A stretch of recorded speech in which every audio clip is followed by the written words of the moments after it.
By election లో నేను పోటీ చేశా, ఓడిపోయిన తర్వాత సొసైటీ ఎలక్షన్లు వచ్చినాయి. దానికి కూడా మా వాళ్ళందరినీ పిలిచి ఏం కావాలో చెప్పండి అని చెప్పేసి వాళ్ళందరికీ నేను వెనకాలండి ఖర్చు పెట్టుకున్నా.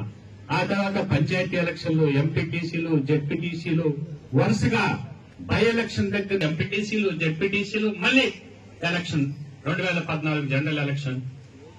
అక్కడి నుంచి ఏ రోజు నేను కాన్స్టిట్యూన్సీ వదిలిపోలా, కోట్లాది రూపాయలు ఖర్చు పెట్టుకున్నా.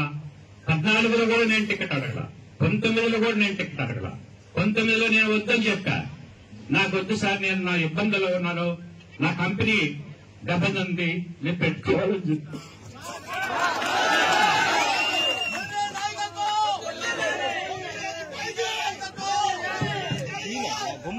దెబ్బతింది, నేను పెట్టుకోవాలని చెప్పి